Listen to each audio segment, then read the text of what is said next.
ناظرین آداب. ناظرین آپ تمام کی خدمت میں آداب پیش کرتا ہوں. Good afternoon to one and all. قومی تعلیمی پالیسی 2020 پر ای کنٹینٹ کی تیاری کے افتتاحی پروگرام میں آپ تمام کا تہہ دل سے استقبال. A very very warm welcome to introductory episode of e-content on National Education Policy 2020. IMC مانو کے یوٹیوب چینل پر سبھی ناظرین کا ایک بار پھر تہہ دل سے استقبال ہے. مولانا آزاد نیشنل اردو یونیورسٹی سے آپ تمام لوگ واقف ہیں. اس کے مقاصد میں اردو زبان کی ترقی اور ترویج، اردو میں پیشہ ورانہ اور تکنیکی تعلیم کی فراہمی، اردو ذریعے تعلیم سے ریگولر اور فاصلاتی طرز پر اعلیٰ تعلیم حاصل کرنے کے خواہش مندوں کو وسیع پیمانے پر مواقع کی فراہمی اور تعلیم نسواں پر خصوصی توجہ.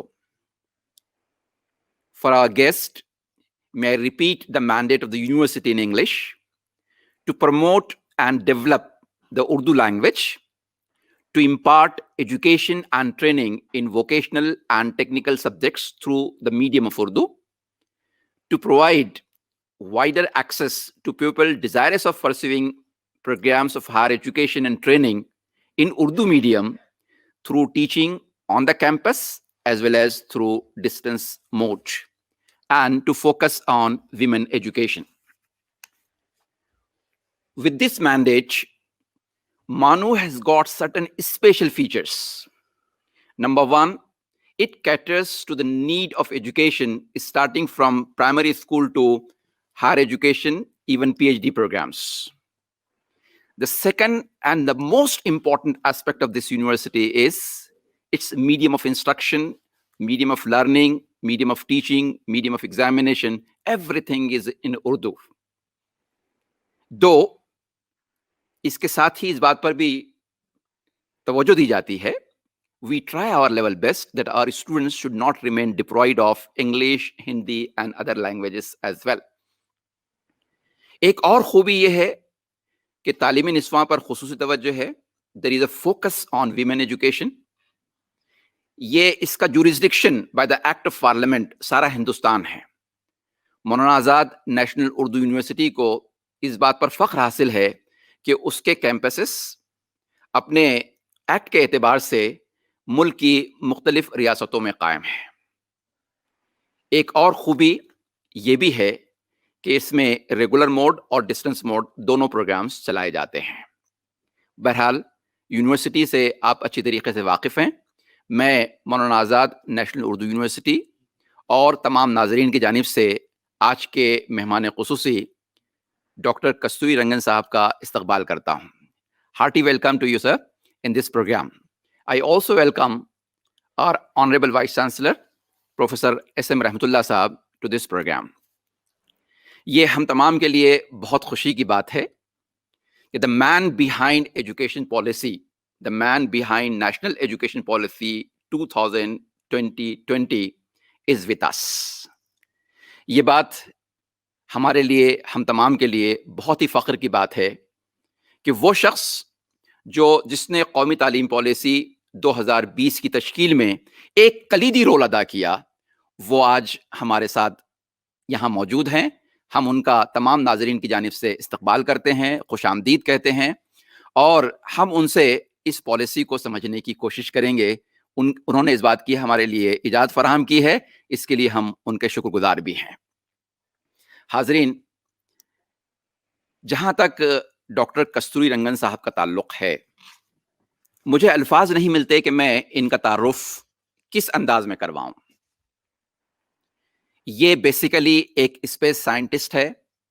ہی headed Indian space research organisation ISRO from 1994 to 2003. He is the chancellor of 2 different universities, Central University of Rajasthan and NIIT University. He happened to be the chancellor of JNU in the past. He was the chairman of Karnataka Knowledge Commission. He is the former Rajya Sabha member. His membership was from 2003 to 2009. Then he is the recipient of three important civilian awards: the Padma Shri Award that was awarded to him in the year 1982, Padma Bhushan 1992, and Padma Vibhushan 2000. He is the fellow of so many important academic and scientific bodies. With this brief introduction, I conclude the introduction and once again extend my wholehearted welcome to Professor Dr. Kasturi Rangan साहब. इसी के साथ हमारी university के vice chancellor इज्जत माब professor SM रहमतुल्लाह साहब भी हमारे साथ मौजूद हैं. आप इंचार्ज वाइस चांसलर हैं. इससे पहले श्री वेंकटेश्वरा यूनिवर्सिटी श्री कृष्णदेवराय यूनिवर्सिटी के आप वाइस चांसलर रहे हैं. बेसिकली आपका सब्जेक्ट पब्लिक एडमिनिस्ट्रेशन है और एक बहुत तवील तजर्बा तदरीस का, टीचिंग का है. इसी के साथ साथ एक एजुकेशनल एडमिनिस्ट्रेटर की हैसियत से आपने अपनी हैसियत मनवाई है. आपके कई एक आर्टिकल्स और रिसर्च पेपर्स शाये हुए हैं. मैं सर का भी यहाँ पर तहे दिल से इस्तकबाल करता हूँ. Sir, Dr. Kasturi Rangan ji, it's a great honor to interact with a person who is behind National Education Policy 2020. Sir, आप अपनी तरफ से इस पॉलिसी पर क्या रोशनी डालना चाहेंगे? May I request you to please throw some light on this National Education Policy 2020.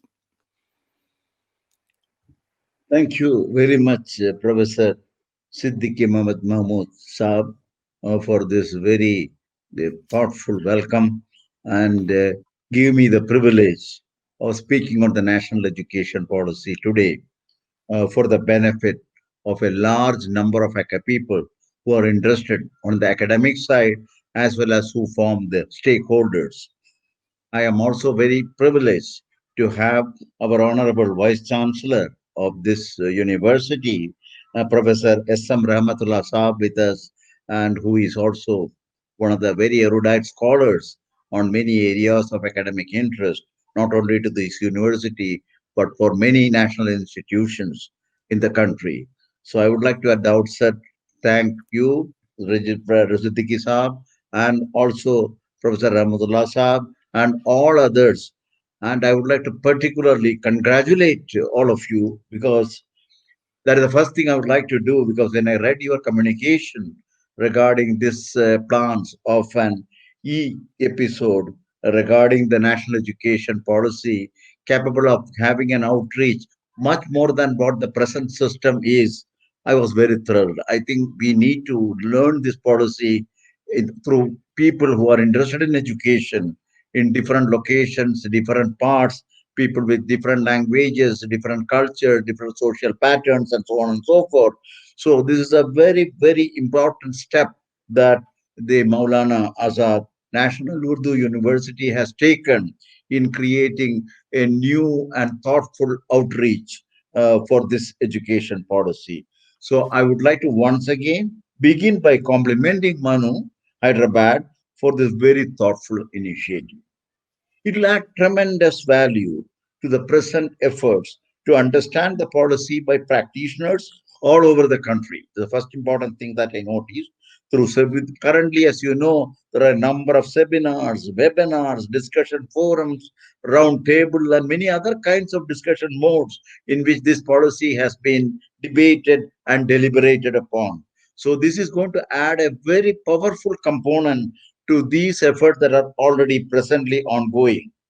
If you look at the present situation on the educational front, it is that on one side, we have now a National Education Policy 2020, which is now approved by the Cabinet and has been already endorsed by our Honorable Prime Minister, that he will spare no efforts to bring this education policy into fruition in letter and spirit all across the country. So we have the strength of the political system.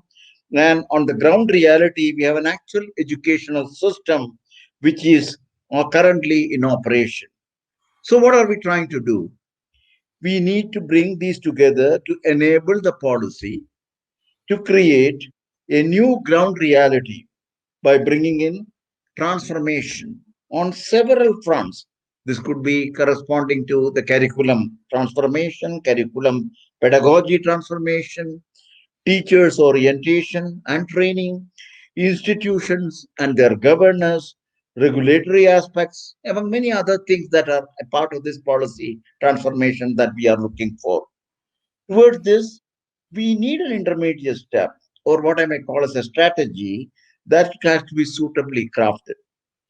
This calls for adoption of rigorous analysis and other interpretative processes of both the existing system and the policy itself to better understand and identify strategies for the transformative change that is necessary at this stage.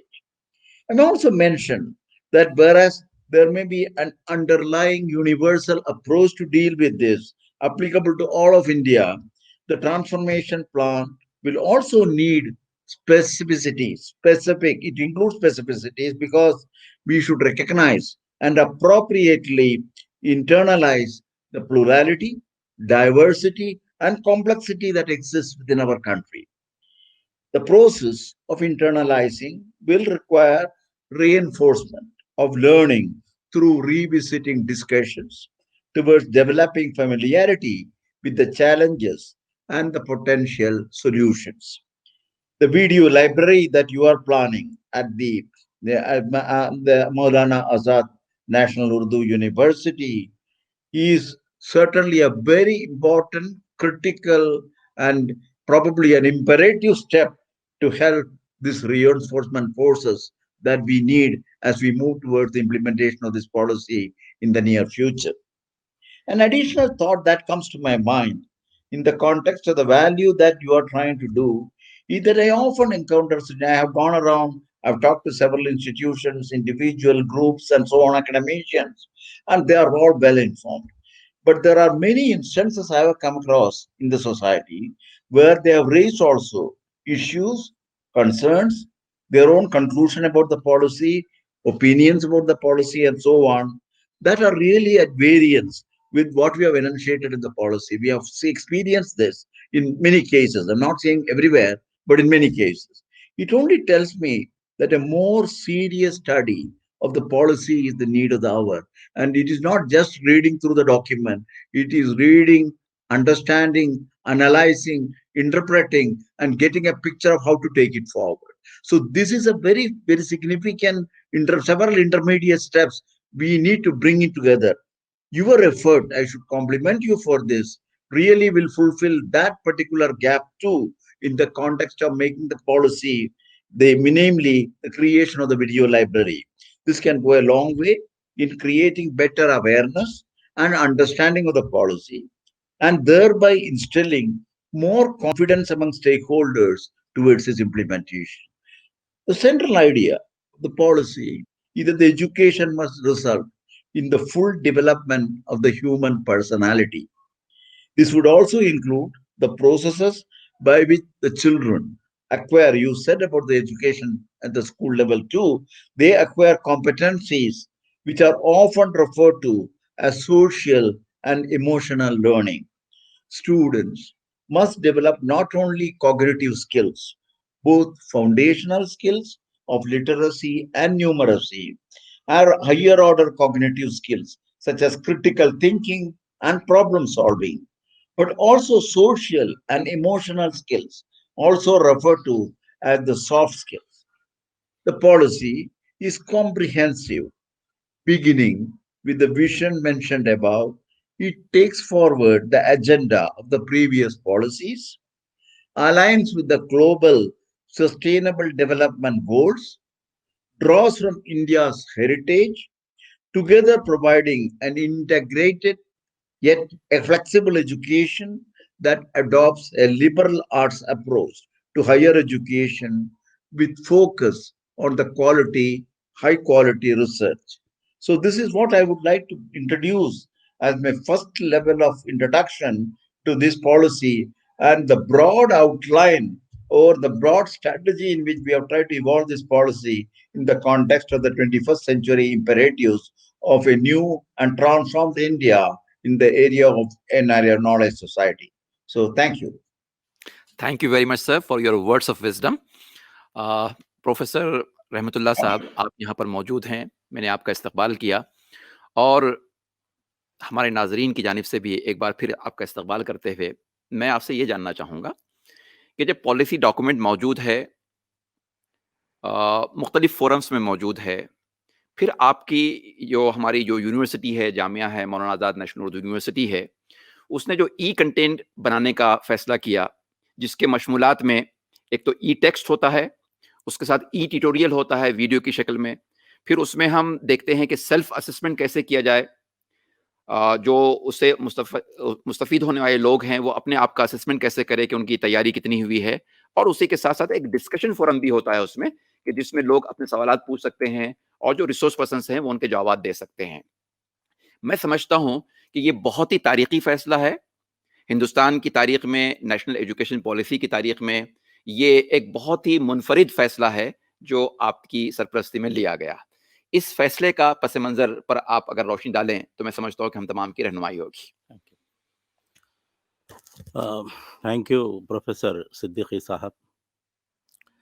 Honorable Padma Vibhishan Dr. Kasturi Ranganji, Chairman, National Education Policy, Professor Siddiqui Muhammad Mahmood Sahab, our Registrar, Dean Education and Training, other Deans of the Schools of Studies, Directors of the departments, centers, HODs, teaching and non-teaching staff, student friends, and all those who are associated with us for this program on our YouTube channel.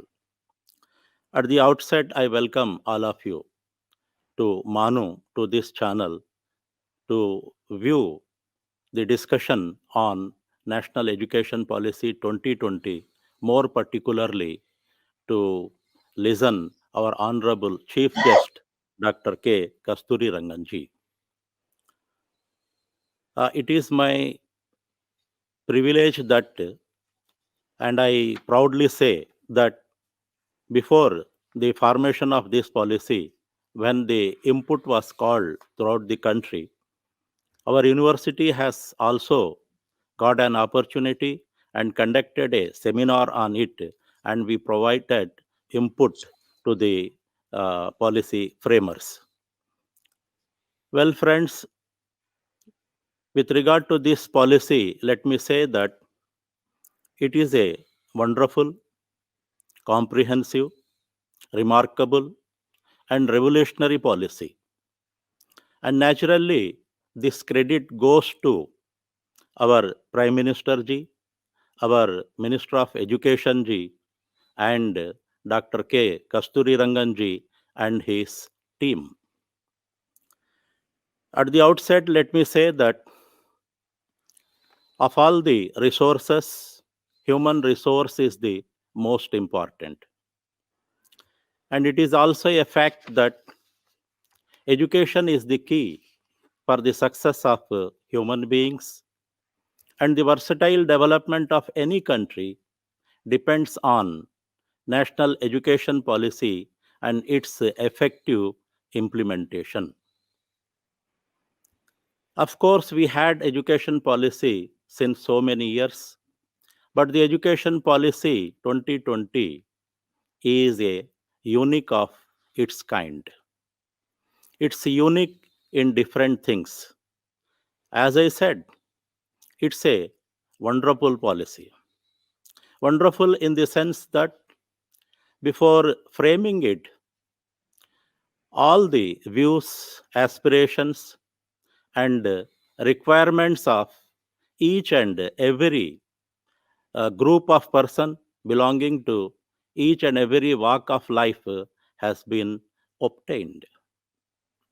It's a wonderful policy in the sense that it targets at revamping the focus, the objects, the structure, and the governance of the system of education, right from the school education to college education.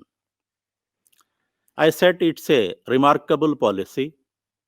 It is remarkable in the sense that it got benefited with the past and foreseen the future, and it is present as well as future oriented. Last but not the least, it is a revolutionary policy, revolutionary in so many senses. And here I would like to give some specific background with regard to this new educational policy 2020, how it is uh, different from other policy and how it is a remarkable one. Well, friends,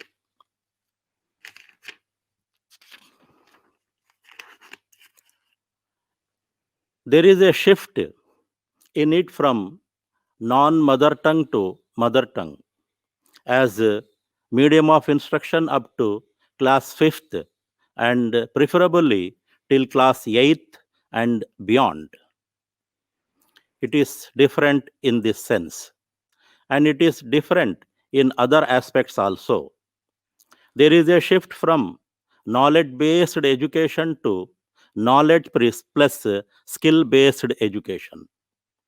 There is a shift in assessment of students in schools from memorization methods to competence judgment methods. There is a shift from having only essential core contents in textbooks of a school education to have supplementary local contents also to ensure comprehensive curricula framework. There is a shift from 10 plus 2 plus 3 structure of education to 5 plus 3 plus 3 plus 4 structure of education. There is a shift from discipline specific to multidiscipline based education. There is a shift from rigidity to flexibility towards entry and exit points in the system of education to give scope for continuation of education and increase gross enrollment ratio to 50% by 2035.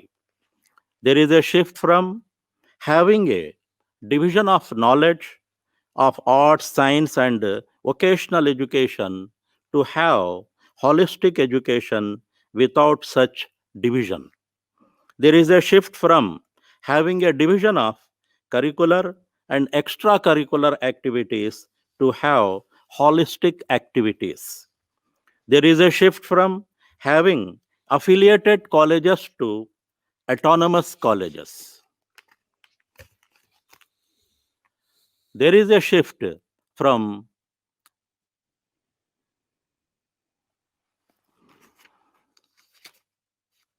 having different regulatory mechanisms to public and private higher education institutions to having a unified regulatory mechanism for all the higher education institutions. There is a shift from having a non-specific approach to specific approach on research and innovations by providing a scope for the creation of National Research Foundation in this regard. There is a shift from having different independent institutions to perform regulatory, accreditation, funding, and academic matters to have a umbrella institution like Higher Education Commission of India to ensure synergy in the functioning of referred essential functions to achieve common goals. Well, friends, there is a shift from having national higher education institutions to have international higher education institutions by encouraging higher performing Indian universities to operate in foreign countries and facilitating such foreign countries to set up campuses in India so as to restore the role of India as Vishwaguru. There is a shift from having stand-alone professional institutions and general education institutions to have seemingly higher education institutions in long run. There is a shift from not having a national level institution of technology to have a national education technology forum in order to transform the entire nation into digitally empowered society and ensure digital India. There is a shift from limited use of technology to equitable use of technology to strengthen online and digital education to meet the current and future challenges in providing quality education for all. Last but not the least, there is a shift in emphasis from non-serious efforts to serious efforts to enhance the public investment to education sector to 6% of GDP. In this sense, as I said, it is a revolutionary policy. इस पस मंजर में मोअज़्ज़ज़ हाज़रीन, मैं ये कहना चाहूँगा, मानो ने ये सोचा कि जहाँ इस तरह से ये हमारी एजुकेशन पॉलिसी इनक़लाबी पहलुओं की हामिल है, उसके जो मुख्तलिफ इनक़लाबी पहलू हैं, जो कि दीगर पॉलिसियों के बनिस्बत जुदा हैं, मुख्तलिफ हैं, उनको हम मुल्क के सामने लाएं ताकि हर कोई इससे मुताल्लिक़ मालूमात हासिल करें और मुल्क की तरक्की में अपना रोल अदा करें। इसी मकसद के पेश नज़र हमने यहाँ एक मशवरे के बाद ये तय किया कि इस पॉलिसी से मुताल्लिक़ हम ई कंटेंट्स को जनरेट करेंगे और मुल्क की खिदमत में इसको पेश करेंगे ताकि एजुकेशन से मुताल्लिक़ जितने भी लोग हैं, चाहे वो तुलबा व तालिबात हों, चाहे वो असातिज़ा हों, चाहे वो नॉन टीचिंग अमला हो, सब इस एजुकेशन पॉलिसी से मुताल्लिक़ मुकम्मिल मालूमात हासिल करें और इसको तहदिल से अमली शक्ल देने की कोशिश करते हुए हमारे मुल्क को आलमी सतह पर एजुकेशन के मामले में एक वर्ल्ड लीडर की हैसियत से पेश करें। तो इन मकसद के इन मकासद को जहन में रखते हुए हमने इस प्रोग्राम को मुतय्यन किया है और इसको अमली शक्ल देने का बेड़ा उठाया है और इसी ख्याल के पेश नज़र हमने हमारे मेहमान खुसूसी डॉक्टर के कस्तूरी रंगन जी को दावत दी है और उन्होंने हमारी इस दावत को कबूल करते हुए इसमें शिरकत फरमाई है और उनके अपने जो ओपनिंग रिमार्क्स हैं उससे हमको मुस्तफ़ीद किया है। तो गोया उनका एक बार फिर मैं शुक्रिया अदा करते हुए इस प्रोग्राम के जो मकासद हैं और फिर ये पॉलिसी किस तरह से इनक़लाबी है और किस तरह से मुख्तलिफ है और किस तरह से इस पर अमल करने की बदौलत हमारा मुल्क आलमी सतह पर नंबर 1 पोजीशन को तालीमी मैदान में हासिल करता है, इस चीज़ को आम व ख़ास के इल्म में लाने के लिए हमने इस प्रोग्राम को मुनक़िद करने का बेड़ा उठाया है। Thank you sir, thank you very much. नाजरीन, मैंने शेखुल जामिया से ये सवाल किया था कि ई कंटेंट का आपने फैसला क्यों किया है। उन्होंने न सिर्फ ये कि ई कंटेंट के बारे में रोशनी डाली, बल्कि उससे पहले नेशनल एजुकेशन पॉलिसी 2020 के वो तमाम अहम निकात पर रोशनी डाली कि जो इस बात के मुतकाज़ी हैं कि आवाम तक पहुँचे, उनको पहुँचाया जाए। और उन्होंने बताया कि इन अहम पॉइंट्स को आवाम तक की रसाई हासिल हो सके, इसके लिए ई कंटेंट तैयार करने का फ़ैसला किया गया। सर, मैं इस तारीख़ी फ़ैसले के लिए आपकी खिदमत में हदीये मुबारकबाद पेश करता हूँ। Thank you. यहाँ हमारे साथ हमारे मेहमान खुसूसी डॉक्टर के कस्तूरी रंगन जी मौजूद हैं।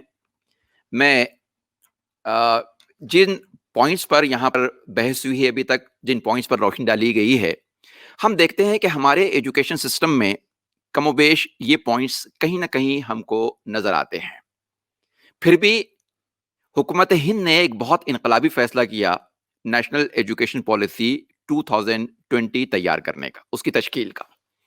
सो I would like to ask doctor K Kasturirangan sir ji, what was the background with which ultimately led the formulation of national education policy. Education system تو کسی طریقے سے جاری و ساری ہے، وہ اپنی تمام اچھائیوں کے ساتھ اپنی تمام کمیوں کے ساتھ جاری ہے، لیکن اس کا پس منظر کیا ہے؟ قومی تعلیمی پالیسی 2020 کا پس منظر کیا ہے؟ یہ ہم اپنے مہمان خصوص سے جاننے کی کوشش کریں گے. ڈاکٹر کستوری رنگن جی please. Thank you. I would like to give a little background about the question that Mahmood Saab has posed to me regarding how the policy took shape based on several activities that preceded this policy and which had its influence in our thinking and formulating the NEP 2020. I may in this connection to start with recall two important policies that had preceded this policy, one in 1968 and the other one in 1986. And these policies had several very good recommendations. Lot of implementation actions have been taken up. Many things have shown impacts, and therefore the education has reached a substantial progress thanks to these two early policies and the kind of thoughtful recommendation that came from these two policies. So one of the things was to look at these policies in the context of what is the unfinished agenda that these policies have left and why, and is it relevant at the present juncture? If so, how do we take it forward? So this is one of the questions that we posed ourselves and analyzed. The second was a major effort that the present government embarked on in trying to re-look at the policy, and that was done during the time of the Honorable Minister for Education, Srimati Smriti Irani ji, and it was a very major effort of preparing for a new policy, ground-up consultations, staring at the village and panchayat levels, resulting in the formulation of the TSR Subramaniam Committee report. This was one of the early precursors to this policy. This was done at the initiative of the Honorable Minister at that time, Smriti Irani ji, and it was actually given shape by TSR Subramaniam. And then this was debated in the country, and it was felt that certain relook and certain aspects of the policy need to be seen in the context of the several opinions that came out. And that was the genesis of the next step that the government took. And this was done by the Honorable Minister, then Honorable Minister Sri Javadekar ji, who are our committee, the one in which I chaired, and the committee that worked into this policy. So he set up this committee. And he told us that not only you look at this policy that has been already submitted and which is available, an educational policy also drafted by the MHRD, you can use your own mind, the committee's mind, to see whether we need to relook afresh anywhere that you would like it appropriate. So it was a task in which we were even given the full mandate of starting afresh if there is a necessity, but certainly make use of the earlier policies as well as the recommendations of the TSR Subramaniam wherever they are applicable. So this was the background in which we started our own thing. And of course, the committee felt, and the committee had very erudite people, I want to say this, people like Professor Manjul Bhargava, who is a field medalist from Princeton University, Professor M.K. Sridhar, Professor Basudha Kamath, and Professor Ashar Mazir, and then we had Professor Katimani, and many others, I can say, but they were all well versed in their own areas, and also in the academic people like Manjul Bhargava, of course, is a professor at Princeton. He teaches mathematics and other areas. And that kind of a mind was brought together in discussing this question. And we debated the whole thing, but we thought that we need to not only do this aspect of it, but also we need to have extensive consultations with many stakeholders in the country. So we went through with our own procedures of not only evaluating the earlier information, data, and all the rest of it, but also to get the new inputs, what are the new consultations. And ultimately, of course, when the policy was made in a draft form, We also went into the public responses. We thought that it should also be subjected to a public scrutiny at that particular time. So we put it into the public thing. And then there was this consultation by the present Minister of Education, Dr. Pokhriyalji, who consulted many state ministers of education, and also they went through several review internally with additional experts and so on and so forth. And finally, when it took the shape of the kind of thing that we see as a policy just now, it was also reviewed by the Prime Minister. But in fact, I should say the Honorable Prime Minister sat through 3 or 4 sessions of going through individual items of the policy and critically reviewing those details of the policy on one side. And later on, as and when the policy was approved by the cabinet based on all these reviews and assessments, then there were meetings where chancellors of universities were invited, vice chancellors were invited, directors of higher education institutions were invited, other important functionaries in the country in education were invited. They were all convened by a meeting by MHRD ministry or by UGC, where Honorable Prime Minister and His Excellency the President, both of them took part in several of those discussions.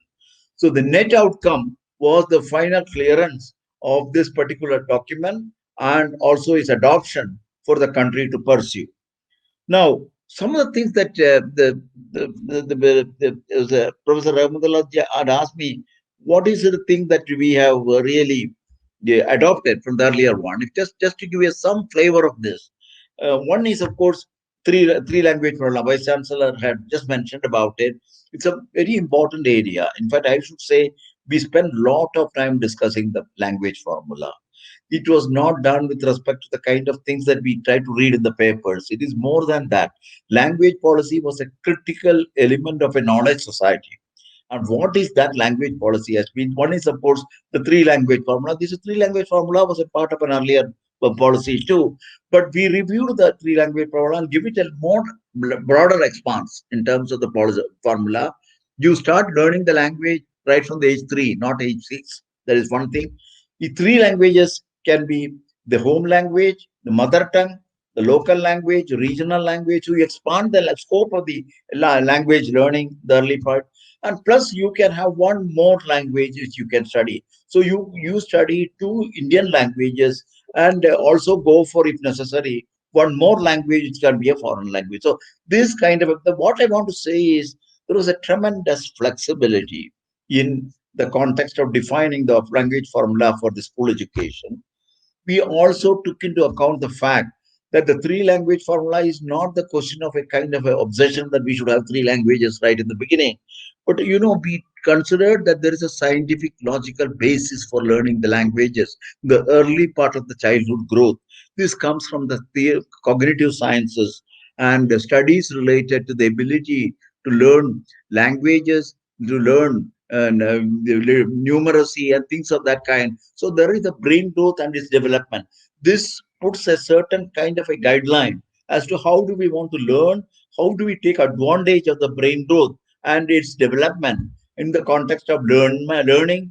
And these were also considered. So I want to say this because many times we have discussed this question of language formula. This is a much more broader question of adopting it in a logical and scientific method, and also taking the previous experience into account. It was not a single shot decision of a 3 language. And of course, language has been further built up as a policy to study more languages. India, after all, is very rich in languages. The 8th scheduled languages are there. Then you've got the classical languages are there. You've got Sanskrit, Urdu, Pali, and many other kind of languages. Are all very beautiful languages, heritage of this country. So we need to learn those kind of things. So we have this formula which contains all this. So these are all the expansion. But basically, some aspects of the 3 language formula is the one that we did earlier. Another idea that we do to cause with regard to the school complexes, I want to say that the Kothari Commission had suggested school complexes, but there were constraints of institutional interaction in those years, or even many other kinds of logistics. So it could not very much move forward. But we have given a lot of importance to the fact that we need to create complexes, educational clusters, which can come together in the context of an optimal approach to education, where The clusters will provide not only the human the infrastructure, which otherwise is suboptimal in individual institutions, but also bring together teachers and other kinds of human resources into a broader framework where each can benefit from the association with the other. So you really create an intellectual atmosphere far more than what you can get from a single institution. So this is the other idea. Reducing the load, Yashpal committee had said about it, and we have reinforced it. We have also said what it means to reducing the load, the rote learning, and the Honorable Vice Chancellor had just mentioned about that too, and how rote learning and other things are to be reviewed. We have reviewed it. 50% reduction of the load is something we have gone for. So we have really strengthened the Yashpal committee's recommendation in that particular thing. The vocational education is another important thing. They had said in the 1986 that we should reach 10% of the higher education students, secondary students, for the vocational education. And then by 2000, we should reach a 25% level for vocational education in the higher secondary school. But these goals, we have not been able to take it forward. And so this has been emphasized in the present policy in a very clear-cut matter. The secondary education school level, what is the kind of vocational education strategy, and beyond that, what is the importance of the vocational education, the undergraduate education, and elevating the vocational education to the higher education level, higher education institution level. It is no longer the question of carpentry and the smithy and things of that kind. We are living in a world of artificial intelligence, virtual reality, and other things. If you want to play a back end role, which could be a kind of a vocational education, we need to learn much more advanced subjects, even as a part of the vocational education. That is precisely what we have adopted. So even though we have taken from the earlier policies regarding the importance of vocational education, even at the school level, we have modified it to be compatible with the present developments and the present imperatives and the demands that the education demands at the vocational side. And of course, the most important, the very key thing is with regard to supporting the teachers. There has been quite a lot of discussion on the teachers, how we deal with the teachers. We think the teacher is the heart of the matter. That's how we put it in the education.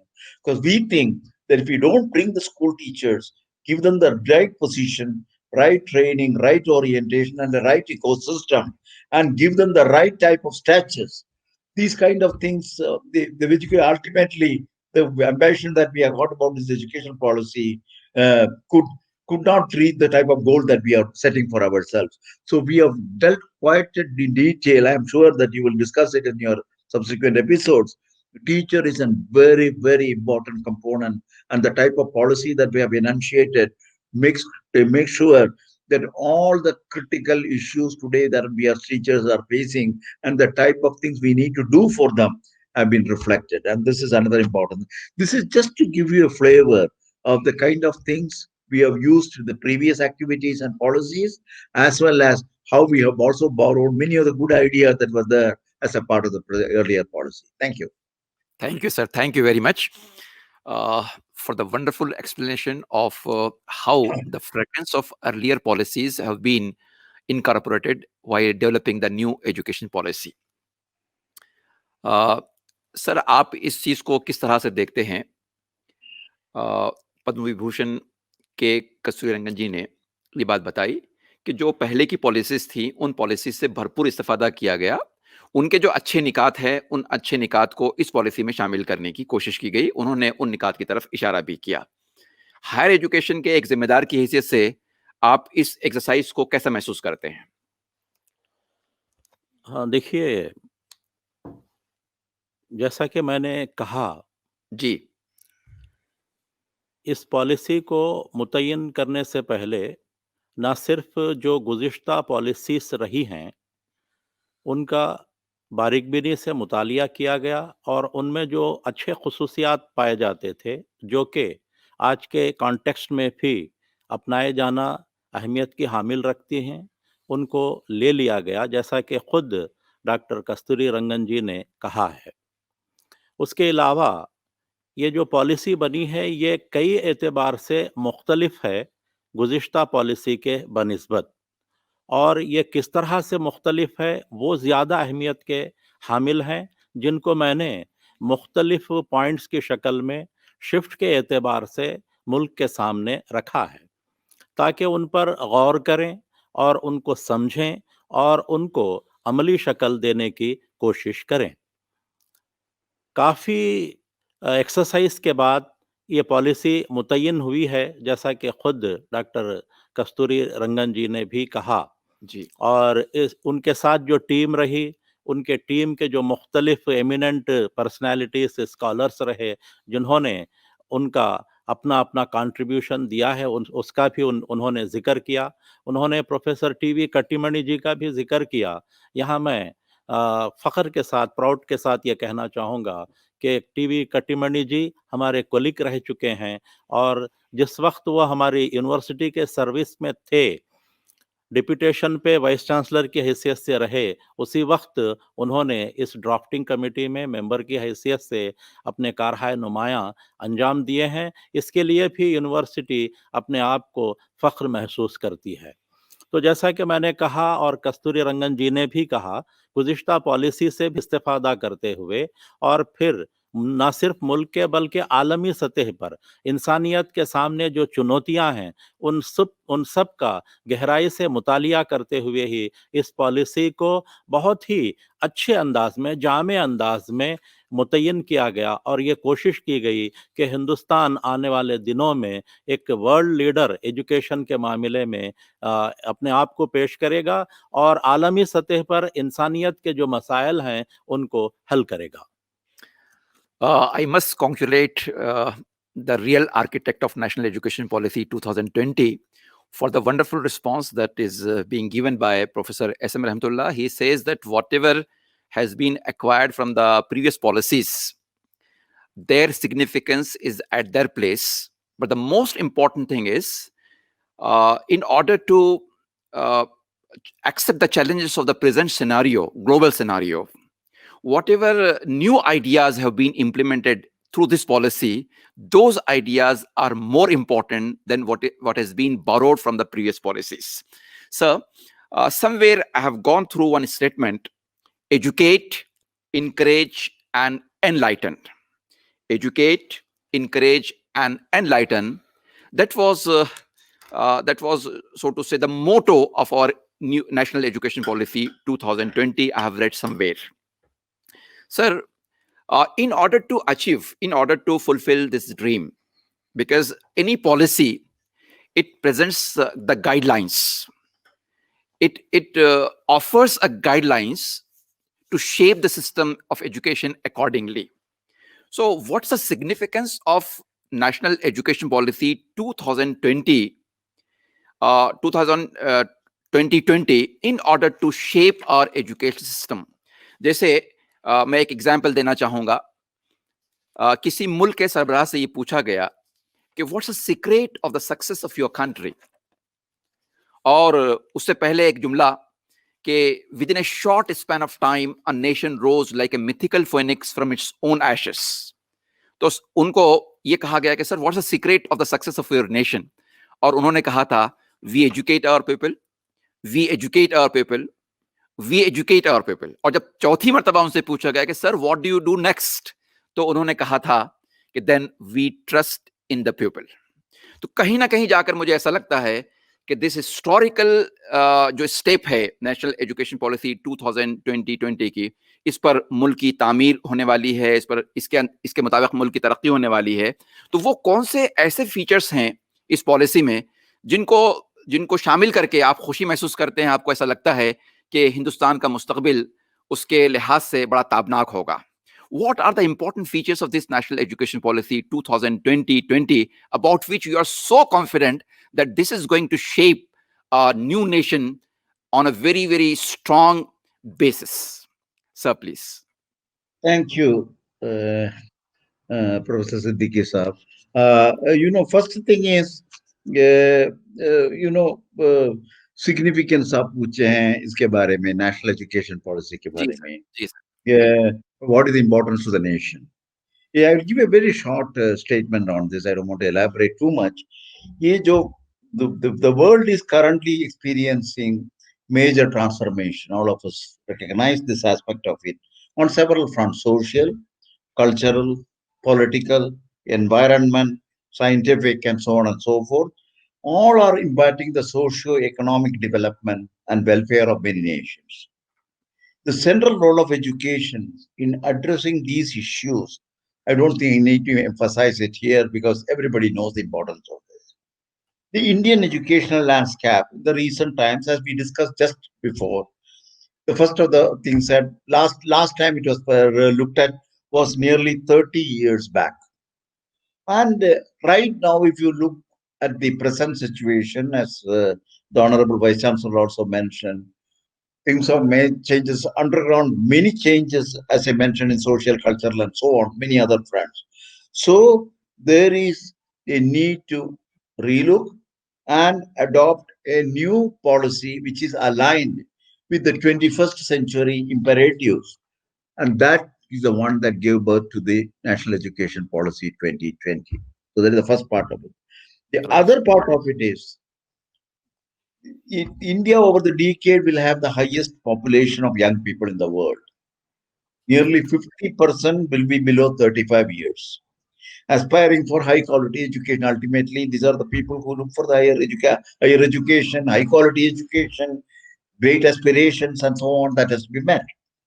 This demographic dividend has been taken advantage of, and globalization, the demands of a knowledge economy and knowledge society, call for emphasis on the need for the acquisition of new skills by the learners on the regular basis. This is one of the important things that we have emphasized.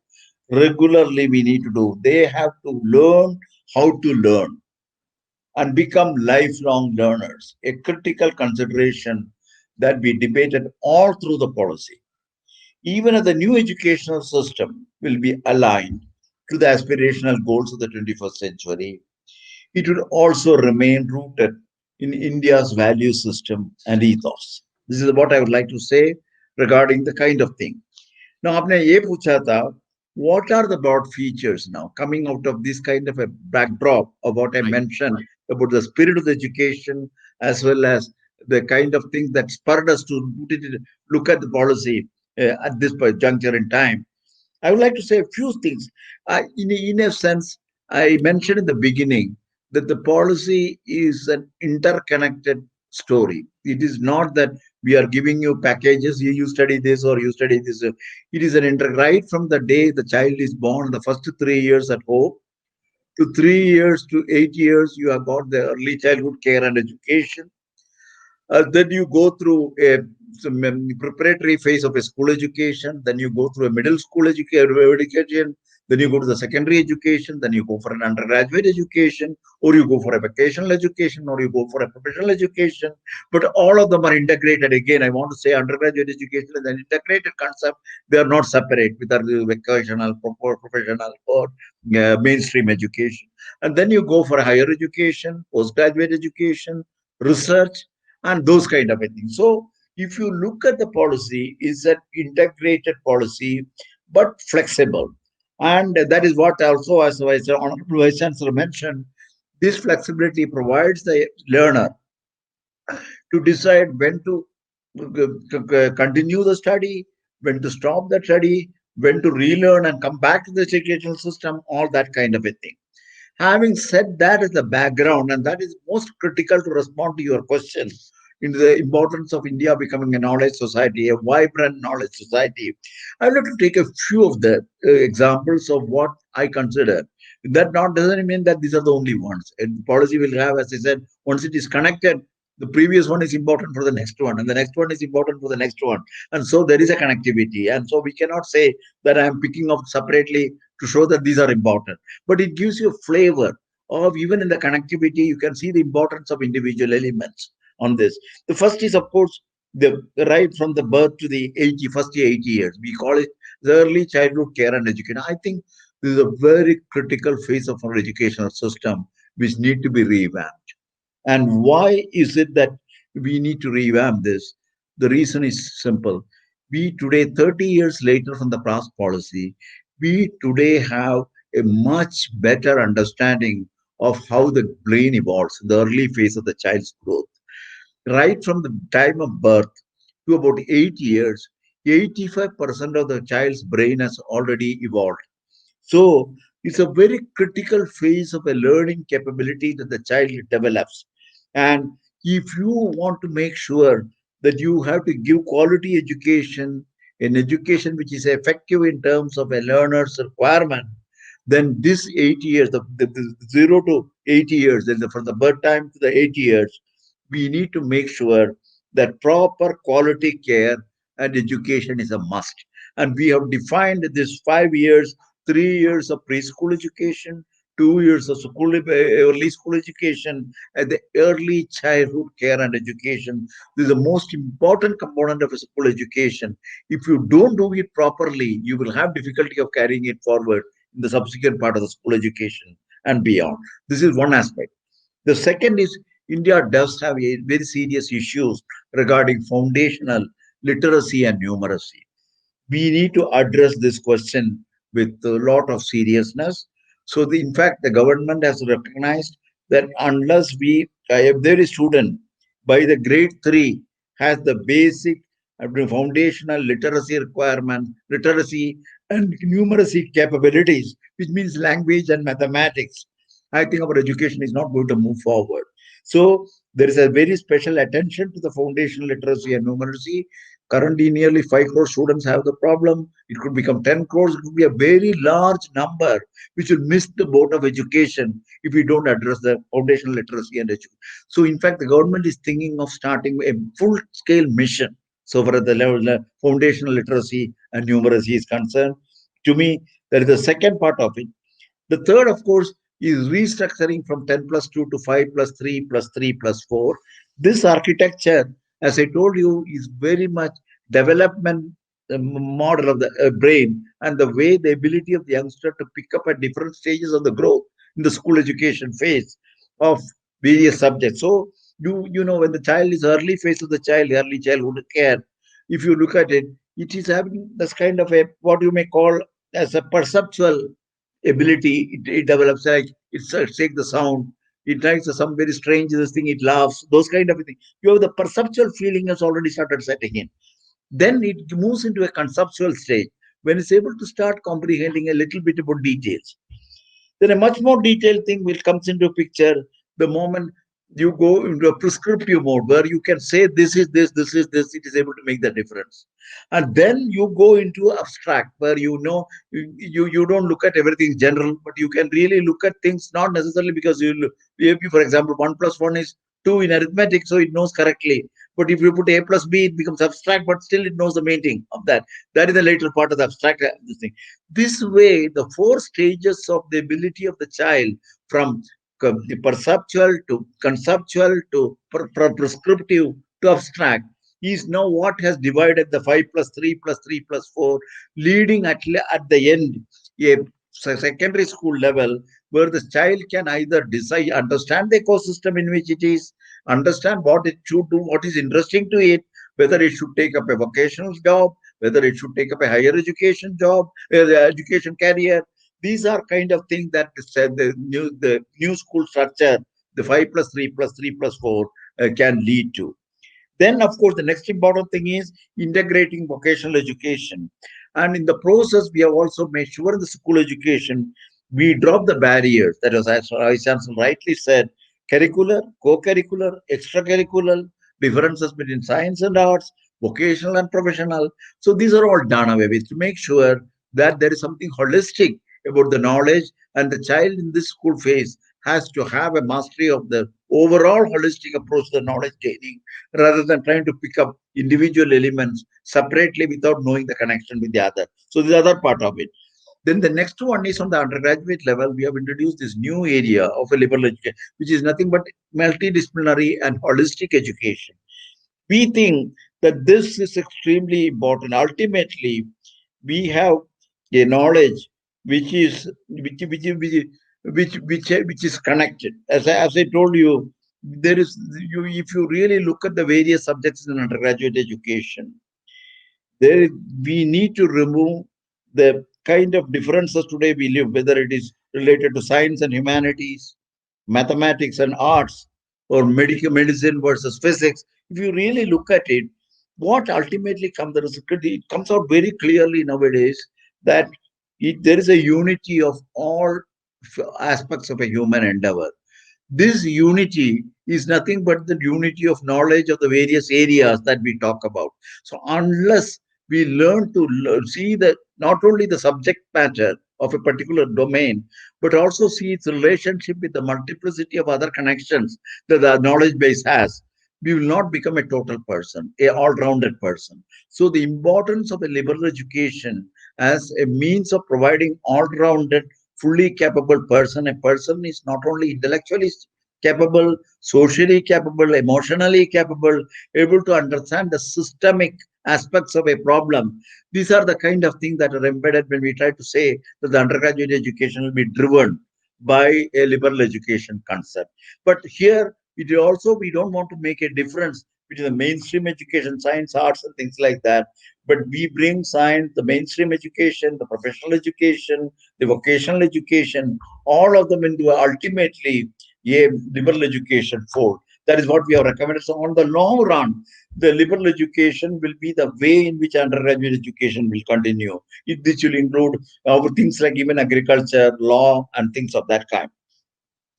Other important thing is the universities today are starved of research, and we have serious problems with regard to producing world-class research which finds application finding either industrial growth or solve the social problems and so on and so forth. So we have brought in National Research Foundation as a new institution to not only look at the research component, particularly in the universities, but also it will encompass not only science and engineering, but also social sciences, humanities, and so on. So you have a research encompassing all the subjects, not only science and engineering alone. So this is the other part of it. And we think that this system will propagate and rejuvenate the research system in the university. Try to, wherever we need, we don't have the capability, we need to germinate them, we need to nurture them, we need to grow them, and we need to bring in industrial partnership, social partnership, and many other kinds of partnership, where the overall research ecosystem of this country can be made much more effective and strengthened. And of course, there are many other things on the technology of education. If there is interest, I can talk a little bit about it later. And then you have the governance and regulatory system. Ultimately, there are several issues the present regulatory systems in the education. We have made a governance and regulatory system which is straightforward, transparent, and most importantly, light but tight in terms of the regulation. So these are the kind of things that we. So this is just to give you a flavor of the kind of transformation that we would like to effect. We would assume that this will connect with many other elements of the policy, and by saying this kind of a thing, it will also get an overall picture of what the policy is aiming at. That's what my expectation is. Thank you. Thank you very much. Thank you. Right, sir. That was a wonderful explanation being given by Professor K. Kasturiranganji on various features of National Education Policy 2020. So, one of the features is flexibility of the policy, multidisciplinary of the policy. कि एक art का तालिब इल्म अगर है या science का तालिब इल्म है तो वो साइंस की तालीम हासिल करते हुए भी आर्ट का या कॉमर्स का या कोई भी एक सब्जेक्ट टेक्निकल का वो ले सकता है. I was discussing this with my students, National Education Policy 2020, and their apprehension is कि ऐसा करते हुए कहीं ऐसा तो नहीं होगा कि हमारा जो स्पेशलाइजेशन है वो मुतासिर हो जाएगा. मैं साइंस का स्टूडेंट हूँ तो साइंस मेरा स्पेशलाइजेशन है, वो मेरा खास फील्ड है, तखस्सुस का मैदान है. तो उस मैदान में रहते हुए अगर मुझे एक सब्जेक्ट आर्ट का लेने के लिए इजाज़त दी जा रही है तो मेरी दिलचस्पी तो उसमें है, लेकिन कहीं ऐसा ना हो कि मेरा जो स्पेशलाइजेशन है वही खत्म हो जाए इससे. इस बारे में आपका क्या ख्याल है? देखिए, ये बहुत अच्छा सवाल है जो आपने किया. इसके लिए थोड़ा बहुत पस मंज़र में जाना ज़रूरी है. जी सर. चाहे साइंस हो, आर्ट्स हो, टेक्नोलॉजी हो या मैनेजमेंट हो, ये तमाम चीज़ें नॉलेज में दाखिल हैं. Knowledge is a whole. हाँ, नॉलेज इज़ ए होल. अब चूँकि ये तमाम चीज़ों का मुतालिया एक साथ नहीं किया जा सकता, इसलिए एक स्टेज के बाद इनकी दर्जाबंदी की गई और इनका हम अलग से मुतालिया कर रहे हैं.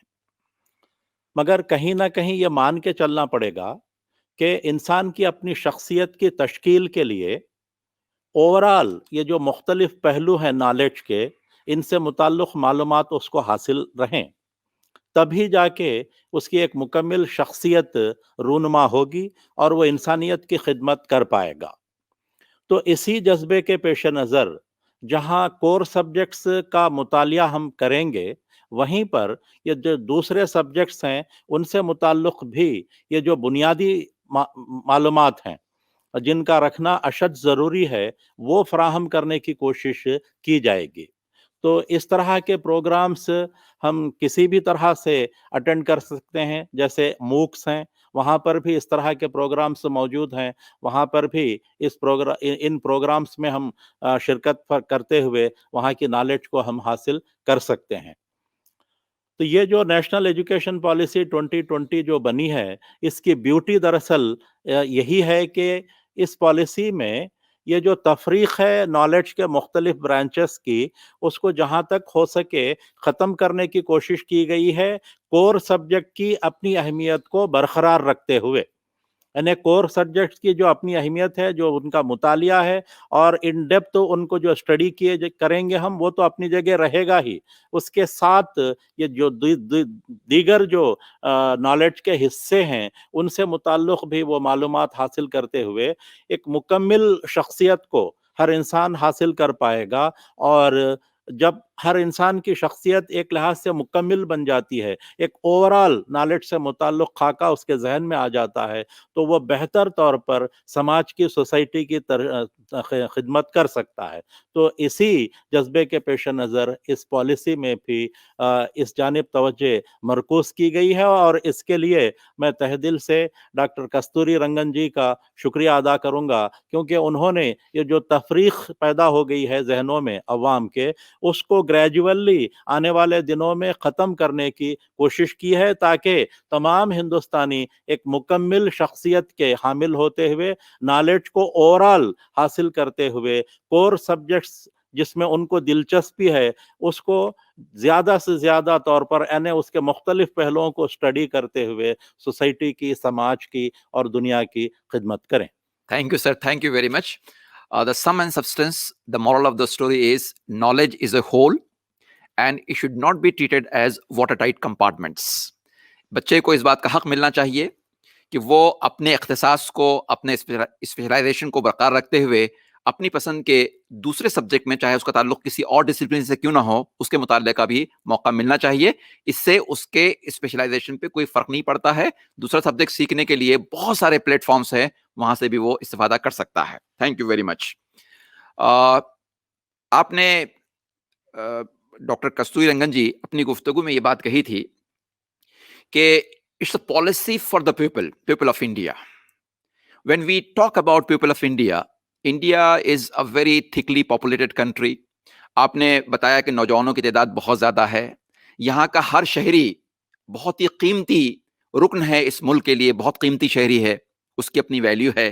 جیسا کہ الفریڈ ایڈلر نے کہا تھا کہ the most wonderful characteristics of human beings is their power to turn a minus into a plus.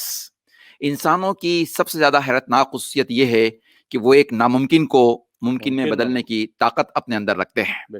بہت ہی اچھی بات ہے کہ آپ ہر شہری کا اس طریقے سے اس پالیسی میں خیال رکھنے کی کوشش کر رہے ہیں. آپ نے ایک لفظ استعمال کیا ہے، socio economically disadvantaged groups. یہ لفظ اپنی پالیسی میں آپ نے استعمال کیا. Really it's appreciable because it is in consonance with what is called as inclusive policy. The inclusiveness, it highlights the inclusiveness. تو کس طریقے سے آپ نے ان ڈس ایڈوانٹیج گروپس کا خیال رکھا ہے پالیسی میں، ان سے کس حد تک انٹریکشن ہو پایا ہے اس پالیسی کی تیاری میں، اور ان کے لیے یہ پالیسی کیا تحفہ لے کر آئی ہے؟ What may be the gift for socially and economically disadvantage group through this policy that I want to know, sir. Thank you. There are two parts of my response to the clarification Honorable Professor Siddiqui Saab has raised. One is, of course, the exercise of consultation for this Right. policy was a very elaborate one, even though we took about a year or more than initially. I thought we will wind up the whole policy by 3 months to 6 months using the earlier work. The moment we got into the task, we found that it was not as simple as it looked from the beginning. You are not only defining an education for this country, you are also, as I mentioned earlier, is dealing with a country which is so diverse, so complex, and it has got so many kind of uh, different, locational, geographical, economic, and other kinds of disparities. So one has to keep this in account, and of course, is also the social and cultural pattern. So we need to go through a lot of consult. One thing we decided is that we will get input already. An individual want to come and talk to us, when a collective people want to come to us, whether an institution want to come to us, or even a state representative want to come, we were game. We just said, you please come and we'll discuss. So we spend a lot of time in this kind of a consultation. This is one thing of it. The second, so individuals were there, and also the other part of it is India's religious diversity has to be respected. So we had a lot of representations from Christians, from Muslims, from Sikhs, from Jains, from Buddhists, and many others. In fact, I traveled down to a place beyond Raipur just to see a Jain Muni because he wanted to have his view on the Jains, what they want as education. We never wanted to leave out anybody, the whole process of consultation. So this is one thing that made us, that all segments, all kinds of ideologies, all kinds of beliefs, we give them due respect. And so the question that you have focused yourself for this particular thing is about the disadvantaged group. This was something in which, Professor Vice Chancellor Saab mentioned about Professor Katimani. He comes from a tribal university. He knows the tribal part of it. And there were members like Mazhar Zarif, who came from Assam earlier. Now he is with JNU. He knew some of the issues related to the kind of disadvantages this thing is there. Then there is Dr. Shakil, who was another person who was very familiar with this kind of a thing. But we use their knowledge, and we got discussions going with respect to what is it we have done so far with respect to disadvantaged groups and what we need to do. The question is access to quality education. The question is the question of having schools and institutions nearby. The second. The third is affordability. The fourth is the type of local customs and language in which they have been brought up, but finally integrated into a mainstream society. So this is the other part of it. And then what kind of, there are pockets of disadvantage, not just individual families. So how do you create education, special educational zones which will address this kind of a thing in pockets? It's not just this thing. This is the other part of it. And then there is a question of what is the way in which the people are taught, the teacher, do we take special teachers, orient them so that they understand the problems of the disadvantaged people, and who have got a kind of a selfless motive to help them. So those kind of a thing. And so there are many of these kind of a thing. And then the disadvantage in the sense, some of them are physically disadvantaged. So how do we, what kind of a, we went quite into the details of dealing with them also. So there were LGBTs, and there are, the country has all kinds of people who have got their aspirations. So we cannot overlook them. So we have given in terms of financial support, institutional mechanisms, creation of educational zones, and then job opportunities and well oriented programs towards job opportunities. And we wanted to make sure that they are brought into the mainstream. In the ultimate analysis, the idea of a disadvantage versus advantage should merge into advantage only. So we need to make sure that we have to move towards that. So we have sown already, the seeds of this have been sown in the earlier studies, earlier programs, and many other kinds of things. We not only wanted to strengthen this, we wanted to make a strong institutional mechanism to make systems accountable, because that is one thing. You may have money, but then you may not reach the right people. So we need to make the system accountable. So these are things we have considered. We think we have done it with all the seriousness and sensitivity that this demands. We think the mechanisms will be set up. We will learn from the past in terms of the things that we need to correct. I hope that this will take care of it through the present policy in the coming years. Thank you very much, sir. سر ایک سوال آپ سے یہ ہے، چھوٹا سا سوال ہے کہ اس پالیسی میں تمام گروپس کو شامل کرنے کی کوشش کی گئی، ان سے تبادلہ خیال کیا گیا، ان کے مسائل کو سنا گیا اور ان کے لیے کیا تدارک ہو سکتے ہیں ان کے مسائل کے، اس کو پیش کرنے کی کوشش کی گئی۔ آپ کو ایسا محسوس ہوتا ہے کہ یہ جو انکلوزونیس ہے، یہ انکلوزونیس ہمارے ہندوستان کی ایک شناخت ہے، یہ پہچان ہے، یہاں پر مختلف مذاہب کے ماننے والے لوگ رہتے ہیں، مختلف زبانیں بولنے والے لوگ رہتے ہیں، مختلف کلچر کے حامل لوگ رہتے ہیں، اور اس میں جو ایکسس ہے ایجوکیشن کا وہ ابھی سب لوگوں تک یکساں طور پر نہیں پہنچ پایا ہے۔ وہ کون سا نقطہ ہے جس کی بنیاد پر آپ یہ سمجھتے ہیں کہ یہ پالیسی سب تک پہنچنے میں کامیاب ہو سکیں گی، تعلیمی نظام کو، اس کے فیض کو سب تک پہنچانے میں کامیاب ہو سکیں گی؟ دیکھیے، چاہے پالیسی کتنی ہی اچھی کیوں نہ بنے، جب تک اس پالیسی کی جو افادیت ہے، اس کی جو اہمیت ہے، جی اس کے جو اہم خصوصیات ہیں جن کی بدولت انسان کی ترقی اور سماج کی ترقی واقع ہو سکتی ہے، ان چیزوں کو عوام تک صحیح طور پر نہیں پہنچایا جاتا، اس وقت تک عوام ان چیزوں سے ناواقف رہتے ہیں، اور چونکہ وہ ناواقف رہتے ہیں لہٰذا بڑھ چڑھ کر اس میں حصہ نہیں لیتے۔ جی گزشتہ سالوں اویئرنیس، کے بنسبت جی اس دفعے جو کہ یہ پالیسی بنی ہے نیشنل ایجوکیشن پالیسی 2020، جی ایک بہت ہی ایک مشن کے طور پر اس پالیسی کے جو خد و خال ہیں جی ان کو عوام تک لے جانے اور عوام کے جو مختلف گروپس ہیں ان تک لے جانے کی کافی اچھی کوشش کی جا رہی ہے، اور اسی کوشش کا یہ نتیجہ ہے جو آج یہ پروگرام ہو رہا ہے، جس کے ذریعے ہم یہ کوشش کر رہے ہیں کہ اس پالیسی کے تمام بنیادی خد و خال کو ہندوستان کے تمام شہریوں تک لے جائیں، اور اس کوشش میں خاص طور پر ہماری یہ جو یونیورسٹی ہے، اس کا یہ جو شعبہ IMC اور اس کے یہ جو ڈائریکٹر رضوان صاحب اور ان کا جو عملہ ہے، ٹیم ہے، ان کی جو محنتیں ہیں وہ قابل ستائش ہیں، تعریف ہیں، اور یہ لوگ یہ جو محنت کیے ہیں اسی جذبے کے پیش نظر کہ اس پالیسی کے تمام باریک چیزوں کو عوام تک پہنچائیں، اور ان عوام میں جہاں جو فارورڈ کمیونٹیز ہم کہتے ہیں وہ لوگ بھی شامل ہیں، اور جو ڈاؤن ٹراڈن ہم کہتے ہیں وہ بھی شامل ہیں، مائنارٹیز بھی شامل ہیں، گویا سماج کا ہر طبقہ اس میں شامل ہے۔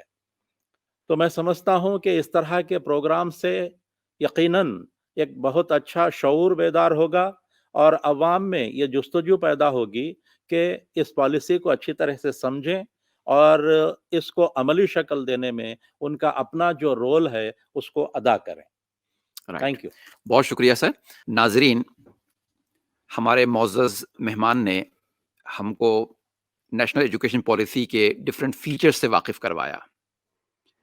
آنریبل وائس چانسلر صاحب نے اس پر روشنی ڈالی کہ کس طریقے سے یہ فیچرز بہت یونیک ہے اس پالیسی کے، اور اب دیکھنا یہ ہے جیسا کہ کہا جاتا ہے، sir this is Urdu university and being from the Urdu University, I would like to narrate a couplet here کہ جہاں میں عمل کی عملداریاں ہیں، جہاں میں عمل کی عملداریاں ہیں، سخن پروری کا یہ زمانہ نہیں ہے.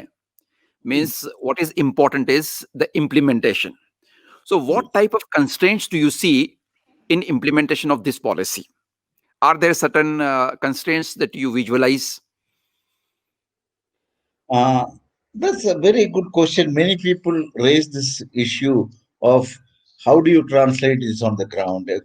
کئی لوگوں کو تو یہ سوچتے کہ اتنا آسانی سے نہیں ہوگا.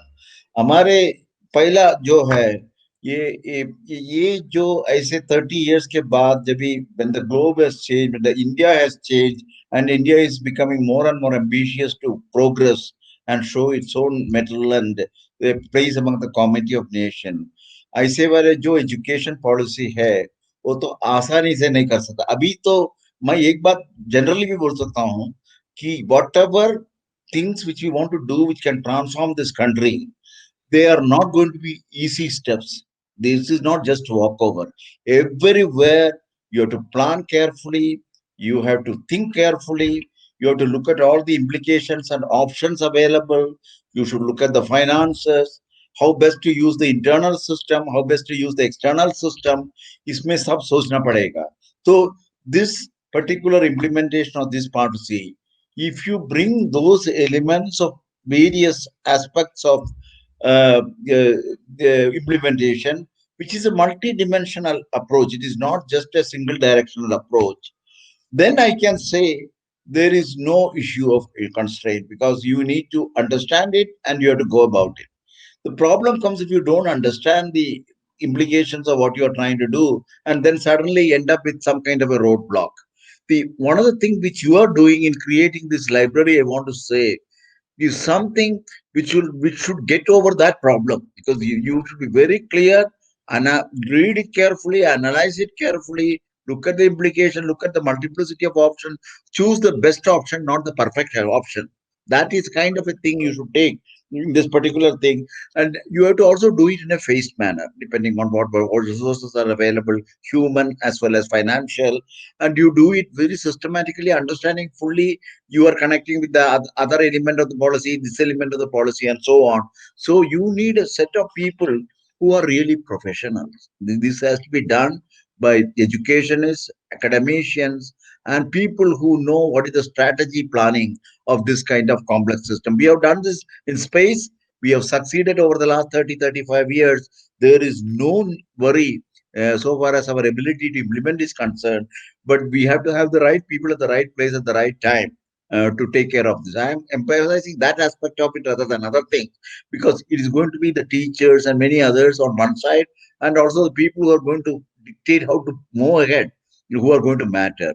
And if you have the right people, I have found that these are not issues on which we should really worry. The policy is sufficiently clear as to how to take it forward. Thank you very much, sir, for the wonderful answer that you replied. Sir ने अभी ये बात बताई है कि अगर सही लोग मिल जाएं तो पॉलिसी के इम्प्लीमेंटेशन में कोई प्रॉब्लम नहीं आएगी. आप एक यूनिवर्सिटी के सरबराह हैं और आपके पास तो वही स्टाफ है जो पहले से काम कर रहा है. अब नई एजुकेशन पॉलिसी या कौमी तालीम पॉलिसी 2020 को इम्प्लीमेंट करने के लिए जब आप इक़दाम करेंगे तो क्या आप महसूस करते हैं कि यही टीम आपका साथ दे सकती है? जी, देखिए डॉक्टर साहब ने बजा तौर पे कहा कि इस पॉलिसी को इम्प्लीमेंट करने के लिए जहां कमिटेड लोगों की ज़रूरत है, वहीं इसको हम फेस्ड मैनर में ग्रेजुअली इम्प्लीमेंट कर सकते हैं. जी जी. अब रही बात के हर यूनिवर्सिटी में ज़ाहिर है पहले से जो अमला है वही अमला मौजूद रहेगा. जी. और मैं इस बात का जिक्र करते हुए खुशी महसूस करता हूं कि हमारी यूनिवर्सिटी में कमिटेड अमला की कोई कमी नहीं है. जी. और इसके अलावा जहां कहीं भी कुछ कसर बाकी है उसको पूरा करने के लिए हमने ऑलरेडी 1-2-3 वेबिनार्स इस पॉलिसी पर कराए हैं, ताकि हमारे अमला खुद इस पॉलिसी को जान सकें और इसमें जो चैलेंजेस हैं उनसे वाकिफ हो सकें. तो गोया मानो में कोई मसला नहीं है कि मानो इस पॉलिसी को लेके आसानी से आगे बढ़ेगी और इसका जो इन लेटर और इन स्पिरिट इम्प्लीमेंट हम करके रहेंगे, ये हम दुनिया को बताएंगे. Thank you very much sir. Doctor साहब, आपसे ये बात मैं जानना चाह रहा था कि this is the platform being created by MANUU, which is a central university. So what's your exact message to the universities? Because now today all the stakeholders of the universities, they have joined us and they are eager to know what role they have to play in implementing this policy. What do you expect from the universities? I think first and foremost is, as you are rightly doing now, the spirit of this policy has to be imbibed among the people who are concerned in this university, number one. Second, you should not allow things to be cut corners, because ये तो थोड़ा उसको निकाल दे, ये clause को निकाल दे तो हमारा थोड़ा आसानी हो जाएगा. These kind of approaches, cutting corners, you should avoid. These are all connected policies. If you cut corners in one, somewhere else also you are cutting. You have to be careful about this. The third, you need to bring rigor. आजकल तो in any professional job, if you don't have the right type of rigor and absolute attention to detail, then they will look complex. The whole Okay. understanding, your ability to go for a rigorous way of looking at issue is a culture that is modern in the modern times. Professionally managed institutions adopt. We should adopt it for the implementation of this education policy. And then this as a culture, you bring in a high degree of professionalism in planning and implementing the policy. Because I emphasize this professionalism because this is not the general thing for everybody to deal with it. You need high professionals. And every university should study this policy. You are creating a forum for that. Create a strategic plan that addresses their goals as well as the goals of the country. And lastly, for many of the institutions, this could prove a challenge, but I can assure you that it's not impossible. If I just want to compare this with what we did when we did the space program in the last 30 to 40 years, we had nothing when we started with a small rocket we fired. Today we discuss very much animatedly how we have gone to Mars and we have gone to Moon and how we are likely to land a spacecraft on the Moon and so on and so forth. So we can create a transformed India through education by adopting many strategies on which we have very good examples in this country. And finally, we have all the ingredients to do it, and you have the mandate to do it. Thanks to the direction that our Prime Minister has given, that this policy in letter and spirit should be implemented all across the country. Right, thank you very much sir. Sir, एक बहुत important point आपने policy के जरिए से, policy के हवाले से बात कही थी कि फ्यूचर में आप टेक्नोलॉजी को एजुकेशन में क्या रोल अदा करते हुए देखते हैं.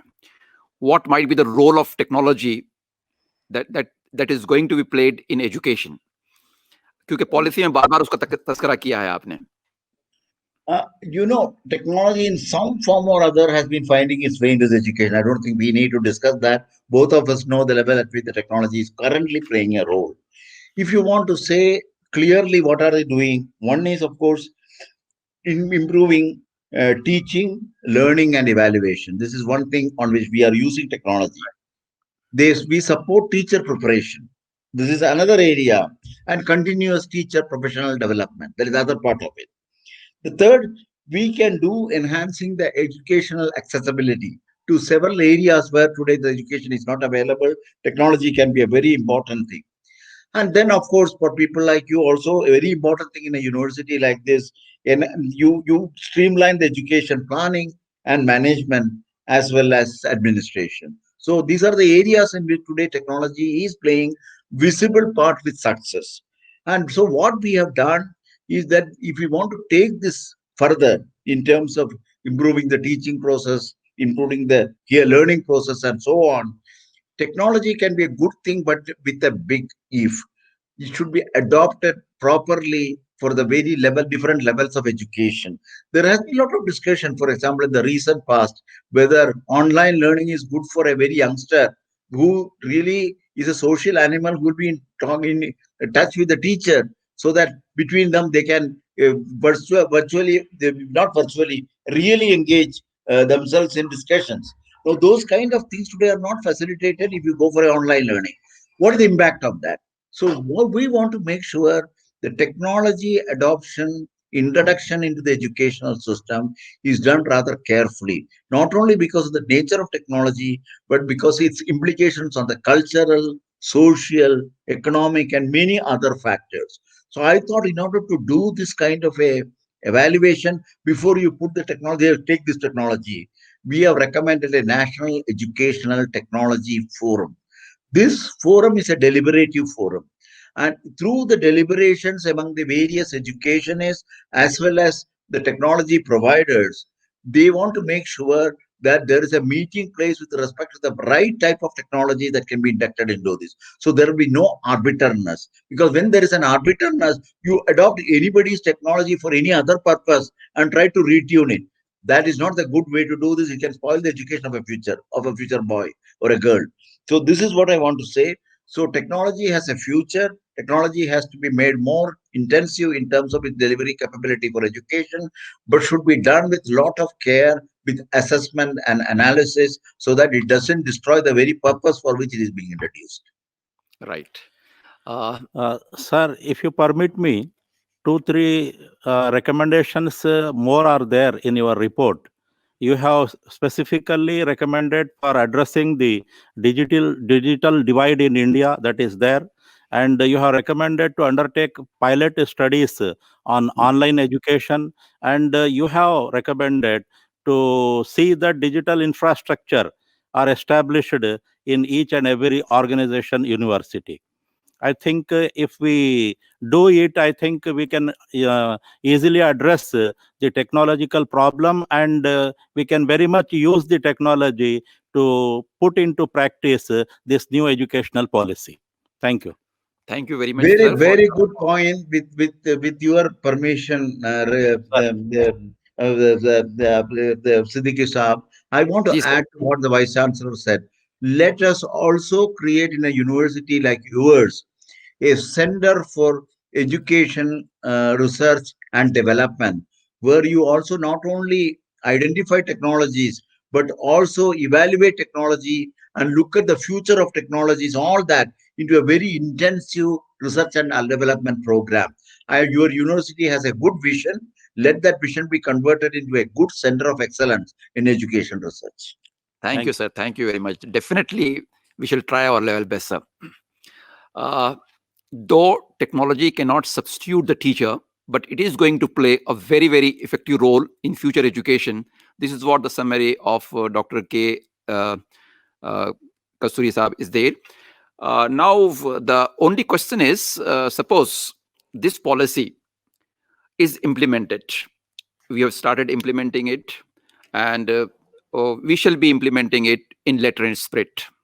Sir, if this policy is implemented in letter and spirit, where do you see our nation in a period of, say, about 20-30 years? After a period of 20-30 years, where do you want to see? Yeah, that's a very good point. Only thing I want to say is we want the nation to be something in 30 years. Right. Education is going to be a facilitator for that. So it is. So we have tuned the education policy to make sure that India in 30 years, for example, I would say it will be the third largest economy in the world. And if you are talking of a large economy strength for the country, there are many things that need to be done in this country.